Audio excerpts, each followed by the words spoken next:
ఈరోజు నేను మీకు దెబ్బ రొట్టెకి మొరం ఎలా ఆడించుకోవాలో చెప్తాను, మొత్తం చూపిస్తాను రండి. చూడండి, ఈ పావు గ్లాస్ ఉంది కదా, ఈ పావు గ్లాస్ తోటి చక్కగాను గ్లాసుడు మినుగులు వేసేసుకోండి. నల్ల మినుగులు చూసారా నేను ఎలా కలిపానని. నల్ల మినుగులు వేసేసుకోండి. అలాగే స్టోర్ బియ్యం ఉంటాయి కదా, లవ బియ్యము చక్కగా బాగు చేసేసి రాళ్ళు అన్నీ తీసేసుకొని చక్కగా బాగు చేసుకొని చెరిగేసుకొని 3 గ్లాసులు బియ్యం, ఒక గ్లాసు పావు గ్లాస్ తోటి ఒక గ్లాసు మినుగులకి 3 గ్లాసులు స్టోర్ బియ్యం వేసుకోండి, కలుపుకోండి. నేనైతే ఒక గంటన్నర సేపు చక్కగా నేను ఎండలో పెట్టేసుకున్నాను. చక్కగా ఆరిపోయింది. ఇప్పుడు గుప్పుడు అంటే గుప్పుడు కాదు, గుప్పుడు కంటే కొంచెం తక్కువ గుప్పుడు వేసుకోండి, పర్వాలేదు. జీలకర్ర ఎంత ఉంటే అంత బాగుంటుంది. అలాగని మరీ ఎక్కువ వేసేసుకోకండి, ఒక గుప్పుడు వేసుకోండి చాలు, సరిపోతుంది. అలాగే చూసారా, ముక్క ఇంగు ఇలా ప్యాకెట్లో అమ్ముతారండి. ముక్క ఇంగు ఇది ఎంతమందికి తెలుసో నాకు కామెంట్ చేయండి. చూడండి, ఇలాగ ఈ మాత్రం ఈ 2 ముక్కలు వేసుకుంటే సరిపోతుంది.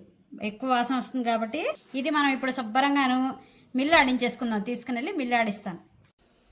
నూకైతే చక్కగా ఆడించానండి.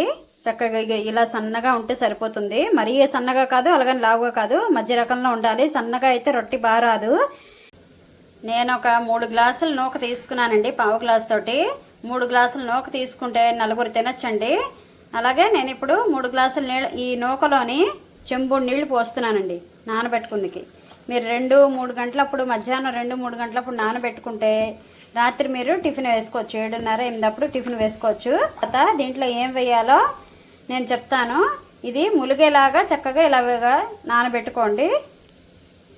చూడండి, చెంబు నీళ్లు పోసుకున్నాక చక్కగా నాని ఈ మాత్రం నీళ్లే మిగిలాయి. ఈ మాత్రం నీళ్లు ఉంటే మాత్రం ఉంచుకోవచ్చు, పర్వాలేదు, కలుపుతాం కాబట్టి సరిపోతుంది. అదే గనక ఎక్కువ ఉంటే గనక వేరే గిన్నెలోకి కాస్త తీసేయండి, పక్కకే కావలొస్తే పోసుకోవచ్చు. ఒక 8-9 పచ్చిమిరపకాయలు తీసుకున్నానండి. ఇది మిక్సీ ఆడదాము. అలాగే ఈ మాత్రం అల్లం ముక్క పీల్ తీసి పెట్టుకున్నాను. ఈ మాత్రం అల్లం ముక్క పడుతుందండి. అలాగే ఇంకొంచెం కూడా వేసుకున్నా పర్వాలేదు. ఇగో ఈ మాత్రం వేసేయండి. ఈ 2 ఇప్పుడు మిక్సీ ఆడుకుందాం మనం. మిక్సీ ఆడేసానండి. ఇప్పుడు ఇందులో వేసేసుకున్నాం కదా పచ్చిమిరపకాయలు, అల్లం పచ్చిమిరపకాయ పేస్ట్ వేసుకున్నాం కదా. ఇప్పుడు రుచికి సరిపడా ఉప్పు. ఇప్పుడు చక్కగా కలిపేద్దాం. చూసారు కదా, ఆ మాత్రం నీళ్ళలోంచి కలిపాను కదా చక్కగాను. చూసారా, గట్టిగా అయిపోయింది, రొట్టి వేసుకునేలాగా ఉందండి. ఇప్పుడు పొయ్యి మీద పెనం పెట్టేసుకున్నాను, నాన్ స్టిక్ ప్యాన్. ఒక 4-5 చెంచాలు ఆయిల్ వేయండి. ఎందుకనంటే ఈ రొట్టికి కొంచెం పడుతుంది. సరిగ్గా నూనె వేయకపోతే మాత్రం అస్సలు బాగా రాదు, విరిగిపోతుంది రొట్టి. రొట్టి వేసేసుకుందాం. పావు గంట 20 నిమిషాల సేపు మూత పెట్టేద్దామండి. ఒకవైపు రొట్టి బాగా కాలిందండి. ఇప్పుడు తిరగేసుకుందాం.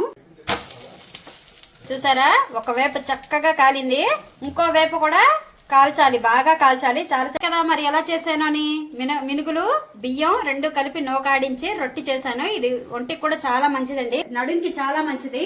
అందుకని మీరు కూడా ట్రై చేయండి. ఎలా ఉందో నాకు కామెంట్ చేయండి. ఛానల్కి లైక్ చేయండి, షేర్ చేయండి, సబ్స్క్రైబ్ చేసుకోండి. ప్లీజ్ సపోర్ట్ చేయండి.